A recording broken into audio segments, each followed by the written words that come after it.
August গণহত্যার আনুষ্ঠানিক বিচার শুরু, 1 মাসের মধ্যে তদন্ত প্রতিবেদন দিতে ট্রাইব্যুনালের নির্দেশ। অন্তর্বর্তী সরকারের মেয়াদ কত বছর হবে তা নির্ভর করছে জনগণ ও রাজনৈতিক দল কি চায় তার উপর প্রধান উপদেষ্টা। বিএনপি ক্ষমতায় গেলে গণ অভ্যুত্থানের শহীদদের নামে রাষ্ট্রীয় প্রতিষ্ঠানের নামকরণ করা হবে, তারেক রহমান। বিশ্ববিদ্যালয়ের দাবিতে তিতুমির কলেজ শিক্ষার্থীদের সড়ক রেলপথ অবরোধ, অনির্দিষ্টকালের জন্য ক্লাস পরীক্ষা বর্জন।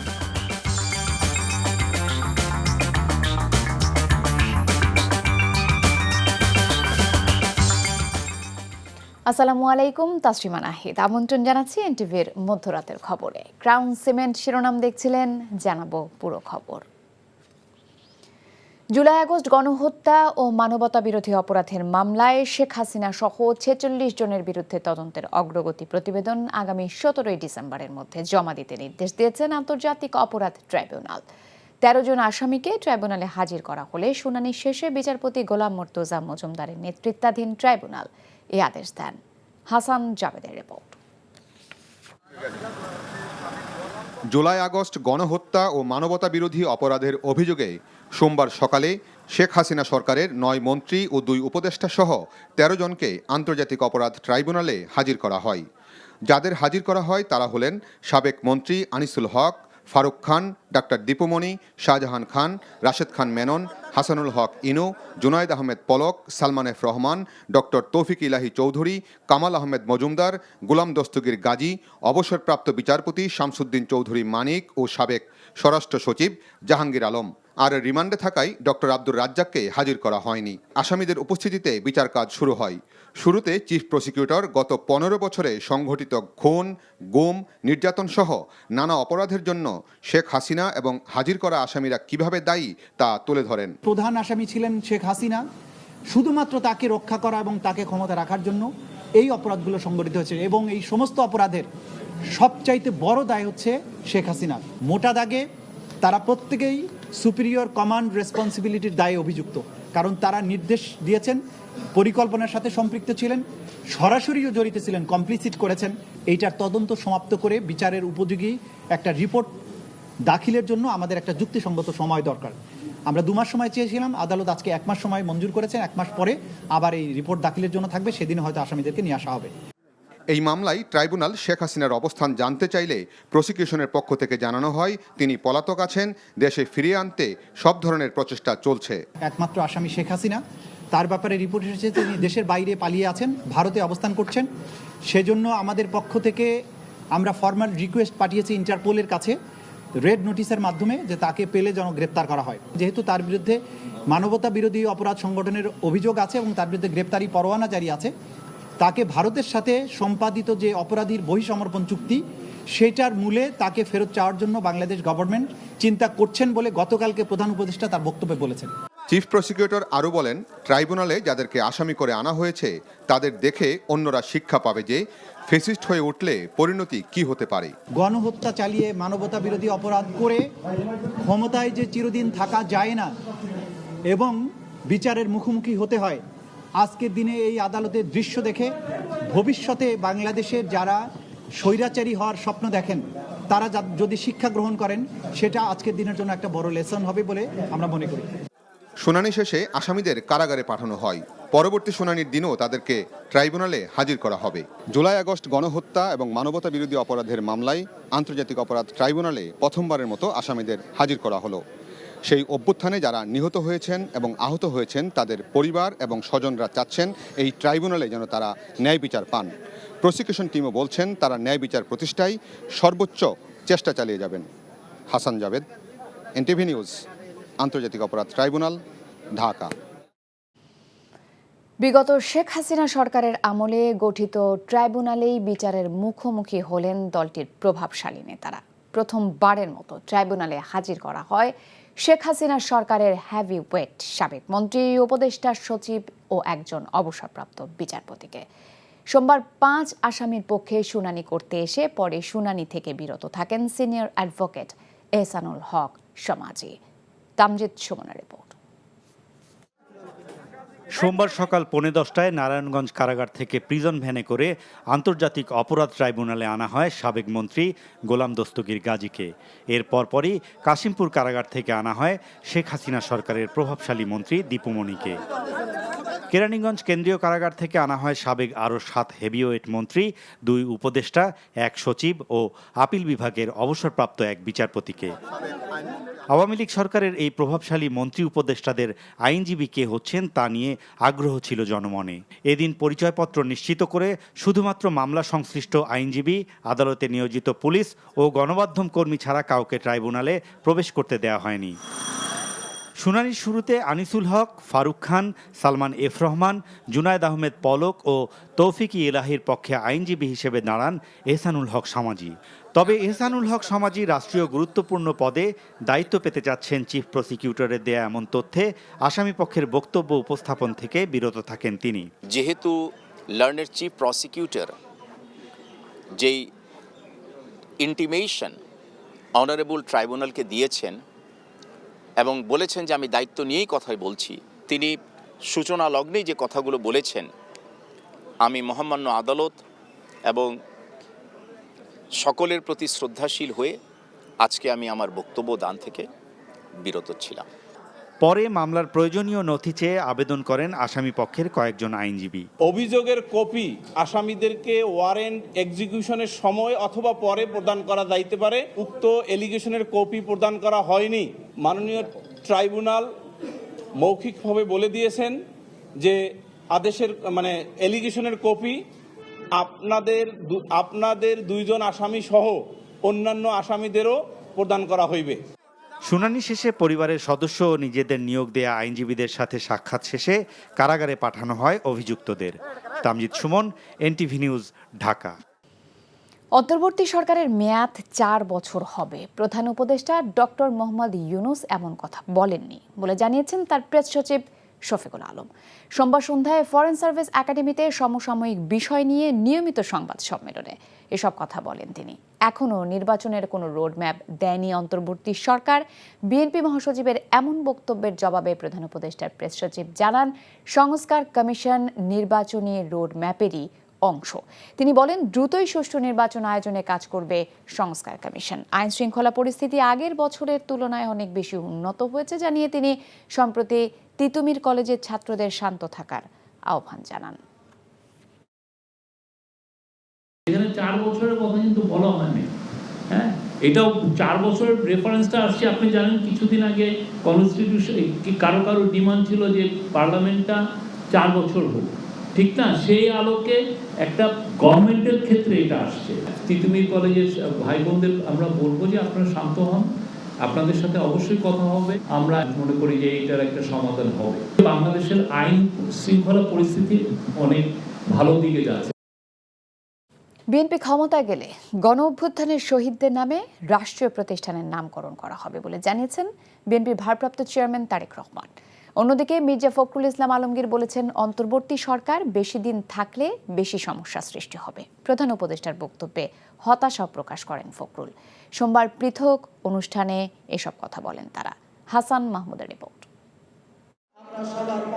ছাত্র জনতার গণ অভ্যুত্থানে আহতদের মাঝে হুইল চেয়ার বিতরণ করে আমরা বিএনপি পরিবার। জাতীয় প্রেস ক্লাব অডিটোরিয়ামে আয়োজিত অনুষ্ঠানে অনলাইনে যুক্ত হন সংগঠনটির প্রধান পৃষ্ঠপোষক তারেক রহমান। এ সময় তিনি সবাইকে সাধ্য অনুযায়ী অসহায়ের পাশে দাঁড়াতে উদাত্ত আহ্বান জানান। বিএনপি সরকার গঠনে সক্ষম হলে স্বৈরাচারকে বিদায় করার জন্য যারা নিজের জীবন উৎসর্গ করেছেন, রাষ্ট্রের যে প্রতিষ্ঠানগুলো তৈরি হবে বিভিন্ন স্থানে, এই শহীদদের নামে সেই প্রতিষ্ঠানগুলো নামকরণ করার একটি প্রস্তাবনা আমাদের রয়েছে। বাংলাদেশের সকল মানুষকে বলতে চাই, আপনি নিজে যদি মনে করেন আপনার সামর্থ্য অনুযায়ী আপনি কাউকে সহযোগিতা করতে পারবেন, সেই মানুষটিকে কিছুটা হলেও চলাফেরায় হোক বা ভিন্নভাবে হোক স্বাবলম্বী করে দেওয়ার দয়া করে সহযোগিতার হাত বাড়িয়ে দিবেন। এর আগে জাতীয় প্রেস ক্লাবে মাওলানা আব্দুল হামিদ খান ভাসানীর 48তম মৃত্যুবার্ষিকী উপলক্ষে বিএনপি আয়োজিত আলোচনা সভায় মির্জা ফখরুল বলেন, দ্রুত নির্বাচন হলে ষড়যন্ত্র করার সুযোগ কমে যাবে। আমি কেন বারবার নির্বাচনের কথা বলছি? কারণ নির্বাচন দিলে আমার অর্ধেক সমস্যার সমাধান হয়ে যায়। বিএনপি ক্ষমতায় যাক না যাক, দ্যাট ইজ ইম্যাটেরিয়াল। কিন্তু আজকে যারা বাংলাদেশে ক্ষতি করতে চাচ্ছে, যারা বাংলাদেশের স্থিতিশীলতা নষ্ট করতে চাচ্ছে, বাংলাদেশকে যারা সংঘাতের মধ্যে জড়িয়ে যাচ্ছে, তারা তখন পিছিয়ে যেতে বাধ্য হবে। এ সময় জাতির উদ্দেশ্যে দেয়া প্রধান উপদেষ্টার বক্তব্যে আশাহত হবার উল্লেখ করেন মির্জা ফখরুল। অনেকেই আশান্বিত হয়েছে, আমি একটু আশাহত হয়েছি। আমি আশা করেছিলাম যে প্রধান উপদেষ্টা মহোদয় তার সমস্ত প্রজ্ঞা দিয়ে সমস্যাটা চিহ্নিত করে তিনি নির্বাচনের একটা রূপরেখা দেবেন। তারেক রহমানের দেয়া প্রস্তাবগুলো দেশের মানুষ গ্রহণ করছে বলেও মন্তব্য বিএনপি মহাসচিবের। Hasan Mahmud, NTV news, Dhaka. পশ্চিম ইউরোপীয় দেশগুলো বাংলাদেশের সাথে অর্থনৈতিক সম্পর্ক জোরদারের অংশ হিসেবে অস্ট্রিয়ার ব্যবসায়ীরা বাংলাদেশে বিনিয়োগ করতে আগ্রহী বলে জানিয়েছেন অস্ট্রিয়ার অনাবাসিক রাষ্ট্রদূত ক্যাথরিন ওয়েজার। তিনি সোমবার প্রধান উপদেষ্টা তেজগাঁও কার্যালয়ে ডক্টর ইউনূসের সাথে সৌজন্য সাক্ষাৎ করতে গিয়ে এই আগ্রহের কথা ব্যক্ত করেন। রাষ্ট্রদূত বলেন, বেশ কয়েকটি অস্ট্রিয়ান কোম্পানি বাংলাদেশে বিনিয়োগ করতে আগ্রহী, যার মধ্যে একটি কোম্পানি ঢাকার উপকণ্ঠে একটি কারিগরি স্কুল স্থাপন করতে চায়। এসব বিষয়ে বাংলাদেশ সরকারের সহযোগিতা কামনা করেন তিনি। প্রধান উপদেষ্টা তাৎক্ষণিকভাবে সংশ্লিষ্ট মন্ত্রণালয়ের কর্মকর্তাদের বিষয়টি খতিয়ে দেখার নির্দেশ দেন। এর আগে সার্বিয়ার সাবেক প্রেসিডেন্ট বরিস তাদিচ প্রধান উপদেষ্টার সাথে সৌজন্য সাক্ষাৎ করেন। এ সময় তিনি অধ্যাপক ইউনূসের নেতৃত্বের প্রশংসা করে বাংলাদেশকে সমর্থন দেবার আগ্রহ ব্যক্ত করেন। বৈঠকে দুই নেতা ভূ রাজনৈতিক সমস্যা, অন্তর্বর্তীকালীন সরকারের চ্যালেঞ্জ এবং সার্বিয়ার ইতিহাস নিয়ে আলোচনা করেন। সেন্টার ফর গভর্নেন্স স্টাডিজ আয়োজিত বে অফ বেঙ্গল কনভারসেশনে যোগ দিতে ঢাকা সফর করছেন সার্বিয়ার সাবেক প্রেসিডেন্ট বরিস তাদিচ। সরকারি তিতুমির কলেজকে বিশ্ববিদ্যালয় করার দাবিতে মহাখালীতে সড়ক ও রেলপথ অবরোধ। 5 ঘন্টা পর শিক্ষা মন্ত্রণালয়ের আলোচনার আশ্বাসে তুলে নেয় শিক্ষার্থীরা। সড়ক ও রেলপথ অবরোধে চরম দুর্ভোগে পড়ে বাস ও ট্রেন যাত্রীরা। নোয়াখালী থেকে ঢাকাগামী একটি ট্রেনে ইটপাটকেল নিক্ষেপের ঘটনায় কয়েকজন আহত হন।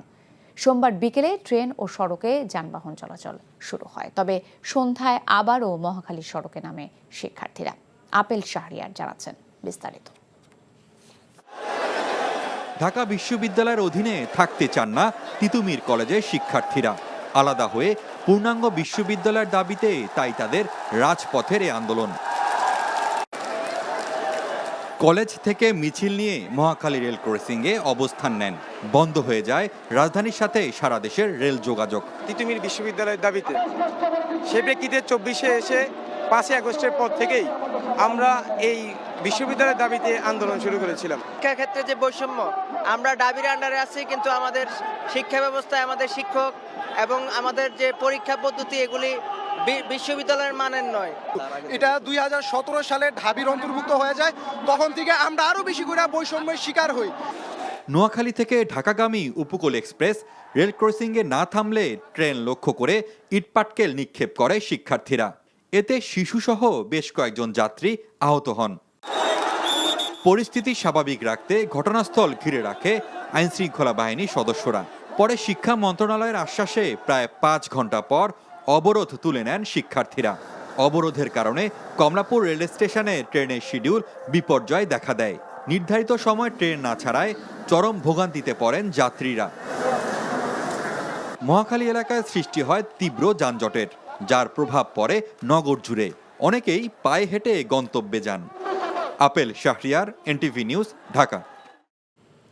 তিতুমির কলেজকে বিশ্ববিদ্যালয়ে রূপান্তরের আগ পর্যন্ত অনির্দিষ্টকালের জন্য সব ধরনের একাডেমিক কার্যক্রম বর্জনের ঘোষণা দিয়েছেন আন্দোলনকারীরা।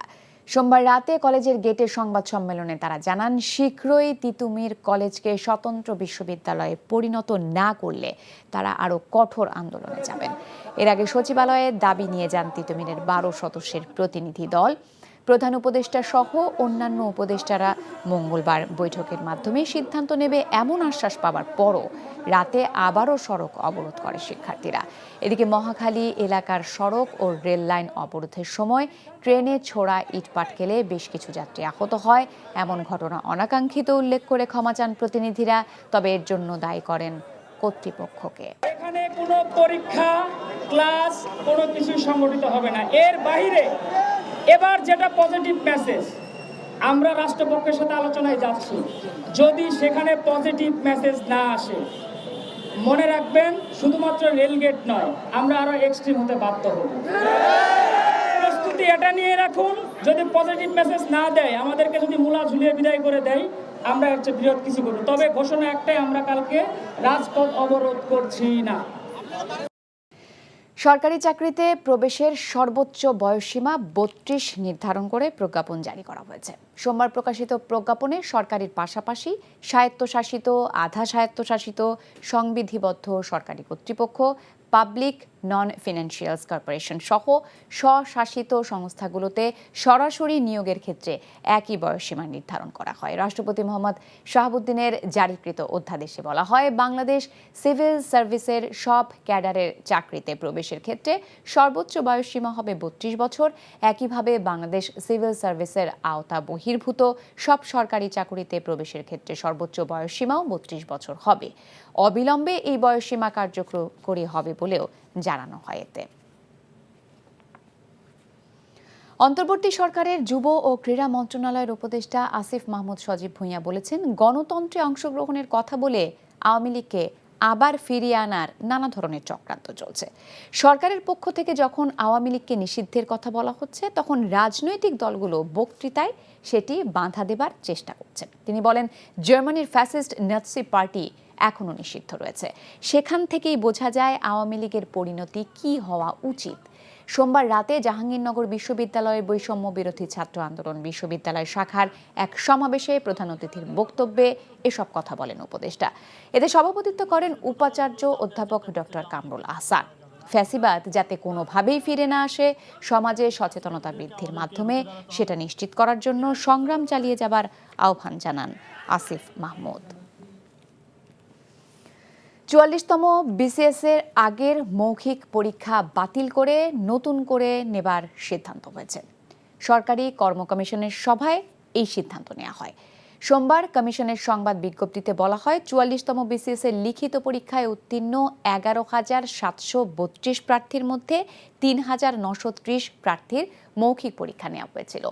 এরপর গত ২৫ আগস্ট এই মৌখিক পরীক্ষা স্থগিত করা হয়। পরে ৮ অক্টোবর তৎকালীন কমিশন পদত্যাগ করলে আগের কমিশনের নেয়া ৩,৯৩০ প্রার্থীর মৌখিক পরীক্ষা বাতিল করা হয়। এখন এই বিসিএস এ লিখিত পরীক্ষায় উত্তীর্ণ সব প্রার্থীর মৌখিক পরীক্ষা নতুন করে নেবার সিদ্ধান্ত হয়েছে। এদিকে ৪৬তম বিসিএস এর প্রিলিমিনারি পরীক্ষার ফলাফলও বাতিল করা হয়েছে। পুনরায় এই ফলাফল ঘোষণা করার সিদ্ধান্তও নেওয়া হয়েছে। মিয়ানমারে চলমান যুদ্ধের মধ্যে আরাকান আর্মির নির্যাতনের শিকার হয়ে দেশটি থেকে নতুন করে ৫৬ উপজাতি বাংলাদেশে অনুপ্রবেশ করেছেন। বর্তমানে তারা কক্সবাজারের উখিয়ার কুতুপালংয়ের হিন্দু শরণার্থী ক্যাম্পের সামনে বিজিবির হেফাজতে রয়েছে। এলাকাবাসী ও বিজিবি জানায়, সোমবার সকালে রোহিঙ্গারা মিয়ানমার সীমান্ত অতিক্রম করে বাংলাদেশে অনুপ্রবেশ করেন। এদের মধ্যে চাকমা ৪৪ জন এবং ১২ জন বড়ুয়া সম্প্রদায়ের। এর আগে গত ৮ অক্টোবর রাতে কক্সবাজারের টেকনাফের জাহাজপুরায় অনুপ্রবেশের সময় নারী, শিশুসহ ৩৭ রোহিঙ্গা আটক করা হয়। এছাড়া গত ১১ নভেম্বর মিয়ানমার থেকে বান্দরবানের আলীকদম সীমান্ত দিয়ে অনুপ্রবেশের সময় ৮১ জন রোহিঙ্গাকে আটক করা হয়। রাখাইনে দেশটির সেনাবাহিনীর সঙ্গে আরাকান আর্মির দীর্ঘদিন ধরে যুদ্ধ চলছে। এরই মধ্যে রোহিঙ্গারা বিভিন্ন সময় বাংলাদেশে অনুপ্রবেশ করছে।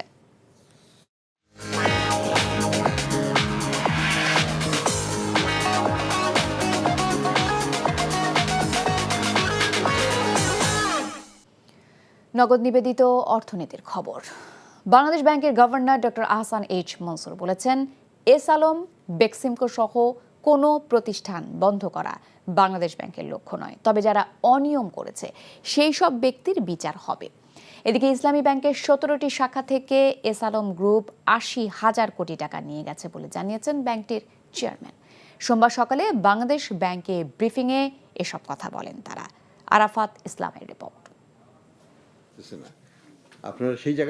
সবার আমানতের নিরাপত্তার দায়িত্ব কেন্দ্রীয় ব্যাংকের উল্লেখ করে গভর্নর বলেন, গ্রাহকদের আমানত ফেরত দেয়া তাদের প্রধান লক্ষ্য। এজন্য প্রয়োজন অনুযায়ী দুর্বল ব্যাংকগুলোকে তারল্য সহায়তা দেয়া হচ্ছে।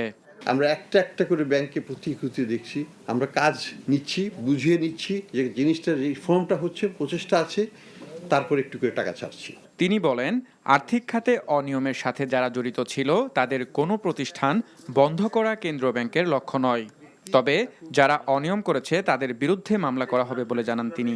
কোনো প্রতিষ্ঠানকে আমরা বন্ধ হয়ে যেতে দেবো না, সেটা এসালামেরই হোক, বেক্সিমকোরই হোক, অন্যান্য গ্রুপেরই হোক। আমরা শাস্তি চাইতে পারবো, কোর্টের কাছে আবেদন করতে পারবো যে এটার ব্যবস্থা গ্রহণ করা হোক। কোর্ট ডিসাইড করুক, আমাদের কিছু বলার অধিকার সেখানে নাই, আমরা বিচার চাইব। এদিকে ইসলামী ব্যাংকের চেয়ারম্যান ওবায়দ উল্লাহ আল মাসুদ বলেন, বিগত সরকার পতনের পর থেকে ধীরে ধীরে ঘুরে দাঁড়াচ্ছে ইসলামী ব্যাংক। যে এই 3 মাসে ফ্রেশ ডিপোজিট ইনক্রিজ হয়েছে 4,972 কোটি টাকা। আমাদের এই যে 10,000 কোটি ফরেন রেমিটেন্স এই 3 মাসে, এর মধ্যে আমরা যে অন্য ব্যাংকেও কিন্তু হেল্প করি। আমরা নিজেদের এলসি পেমেন্ট দিই 5,000 কোটি, বাকি 5,000 কোটি সেন্ট্রাল ব্যাংকের নির্দেশে অন্যান্য ব্যাংক যাদের ডলার রিকোয়ারমেন্ট সেটা ফুলফিল করে। ইসলামী ব্যাংকের চেয়ারম্যান আরও বলেন, ইসলামী ব্যাংকের 17টি শাখা থেকে 80,000 কোটি টাকা নিয়ে গেছে এস আলম গ্রুপ। আরাফাত ইসলাম, এনটিভি নিউজ, ঢাকা। সৌদি আরব তাবুকে প্রবাসের মাটিতে বাংলাদেশি মালিকানা ডায়মন্ড ট্রাভেলস এজেন্সি আনুষ্ঠানিকভাবে উদ্বোধন করা হয়েছে। তাবুক প্রতিনিধি ইসমাইল খান টিটো জানান, আমির হোসেন একজন সফল ব্যবসায়ী। আমির হোসেনের সুপ্রতিষ্ঠিত একটি সৌদি আরবের সেনাবাহিনীর ইউনিফর্ম পোশাক তৈরির ব্যবসা প্রতিষ্ঠান রয়েছে। মূলত এই ইউনিফর্ম পোশাক শিল্পের মাধ্যমে তার ভাগ্যের পরিবর্তন হয়। পোশাক শিল্প ব্যবসার সাথে আরও একটি ট্রাভেল এজেন্সি ব্যবসার চিন্তা করে বাংলা মার্কেটে রিয়াদ ব্যাংকের সামনে ডায়মন্ড ট্রাভেল এজেন্সি আনুষ্ঠানিকভাবে শুভ উদ্বোধন করেন। আমির হোসেন লক্ষ্মীপুর জেলা সদর উপজেলা 14 নং মান্দারি ইউনিয়নের পূর্ব মান্দারি গ্রামের মৃত মোহাম্মদ সৈয়দ আহমেদের ছোট ছেলে। প্রবাস জীবন থেকে বন্ধু বান্ধব, আত্মীয় স্বজন, পাড়া প্রতিবেশীর কাছে মোহাম্মদ আমির হোসেন তার মৃত বাবা মোহাম্মদ সৈয়দ আহমেদের জন্য দোয়া চেয়েছেন।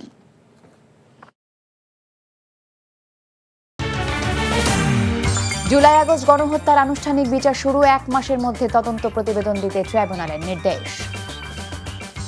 অন্তর্বর্তী সরকারের মেয়াদ কত বছর হবে তা নির্ভর করছে জনগণ ও রাজনৈতিক দল কি চায় তার উপর প্রধান উপদেষ্টা। বিএনপি ক্ষমতায় গেলে গণ অভ্যুত্থানের শহীদদের নামে রাষ্ট্রীয় প্রতিষ্ঠানের নামকরণ করা হবে, তারেক রহমান। বিশ্ববিদ্যালয়ের দাবিতে তিতুমির কলেজ শিক্ষার্থীদের সড়ক রেলপথ অবরোধ, অনির্দিষ্টকালের ক্লাস পরীক্ষা বর্জন। এই ছিল মধ্যরাতের খবরে। এই খবরের ভিডিও সহ আপডেট জানতে ভিজিট করুন এনটিভি অনলাইন www.ntvbd.com। এছাড়াও এনটিভির জনপ্রিয় সব অনুষ্ঠান ও খবরের আপডেট জানতে ভিজিট করুন আমাদের ইউটিউব ও ভেরিফাইড ফেসবুক পেজে। সকাল 7:30টায় সকালের খবর দেখার আমন্ত্রণ রইল। ধন্যবাদ সবাইকে।